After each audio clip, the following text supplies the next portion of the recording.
24 වෙනි ගාන එකවර එකම දිශාවට ගමන් කරන ඒ හා වස්තුන් දෙකක ප්‍රවේග කාල ප්‍රස්ථාරයේ රූපයේ පරිදි වේ කියලා දීලා තියෙනවා. එකවරම එකම දිශාවට තමයි ගමන් කරන්නේ.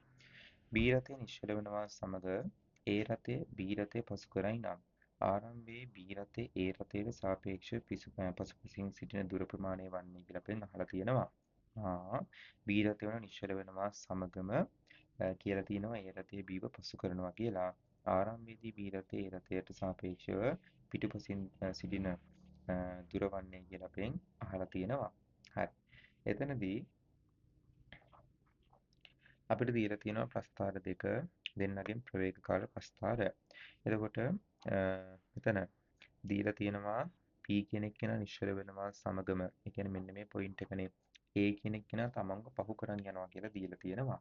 මුලින්ම ඔයාලට තේරෙනවා මේ ප්‍රස්ථාරයේ යට කොටසේ වර්ගඵල ගණනය කළා මේගොල්ලෝ විස්ථාපන හොයන්න පුළුවන් ලොකු අයිඩියා එකක් නැති වුණත් මුලින්ම ගාන හදන්නේ කොහොමද කියලා විස්ථාපනය කියනකොට වැදගත් වෙයි කියලා හිතනවා නම් මේක දුර ප්‍රමාණයක් නේ අපෙන් අහන්නේ. එහෙනම් මම මුලින්ම ගොනා වගේ මේ දෙන්නගේ විස්ථාපන දෙක හොයාගෙන ඉන්නවා. B කෙනෙක් කෙනාගේ විස්ථාපනය හොයන්න. B හි විස්ථාපනය කියලා ගණනය කිරීම කරගන්න ට්‍රපීසියමක වර්ගඵලයක් වෙනවා.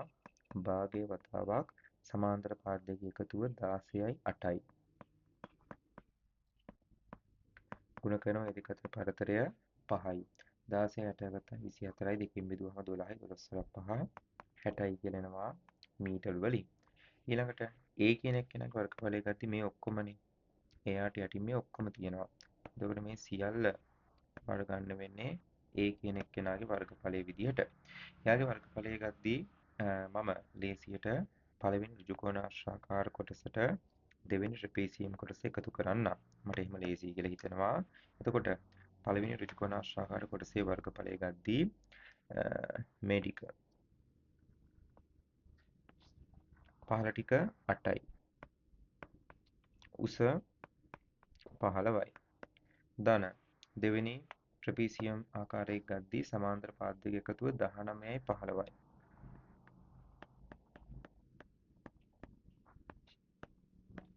මේ දෙක අතර ලම්බ දුර 8යි. එතකොට මෙතන සුළු කරාම යාට එනවා 8 වරක් 15ට යූස් කරන්නම්.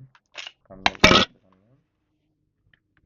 8 වරක් 15ට එකතු කරලා තියෙනවා එතන 120ට 19යි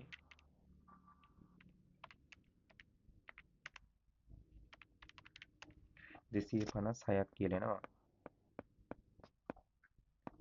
දුර 256යි කියලා එනවා. එතකොට අපිට දීලා තිබ්බේ B කෙනෙක් කෙනා නිශ්චල වෙද්දිම දැන් B කෙනෙක් කෙනාගේ චලිතය අපිට ආවනේ මීටර් කීයයි කියලාද 60යි කියලා ආවනේ. එතකොට A කෙනෙක් කෙනාගේ විස්ථාපන අපිට ආව 256. ඊට වඩා වැඩිනේ. 256යි. මම මේ හඳගන්න හේතුව තමයි අපිට දීලා තිබ්බනේ B කෙනෙක් කෙනා නිශ්චල වෙද්දිම A කෙනෙක් කෙනාව පහු කරන් යනවා කියලා. එතකොට මෙන්න මේ වගේ තමයි අවසානයේදී මේ දෙන්නා ගෑවෙන්න ඕනේ. එතකොට මේ දෙන්න අවසානයේදී ගෑවෙනවා නම් ආරම්භයේදී මේ දෙන්න අතර කොච්චර පරතරයක් තියෙන්න ඕනේද? 256න් අඩු වෙන්න ඕනේ 60ක් 196ක පරතරයක් තියෙන්න ඕනේ. ඔන්න ඔක තමයි එහෙනම් අද උත්තරේ විදිහට ගන්න වෙන්නේ. හරි ලේසි විස්ථාපන දෙක හෙව්වා. අවසානයේදී මේ දෙන්න පහු කරන් යනවා කියන්නේ මේ දෙන්නගේ අවසානයේ ගෑවෙන්න එපා. අවසානයේ ගෑවෙන්න නම් ආරම්භයේදී කොච්චර පරතරයක් තියෙන්න ඕනේද? 196ක පරතරයක් තියෙන්න ඕනේ. ගන්න වෙන්නේ දෙවෙනි පිළිතුර.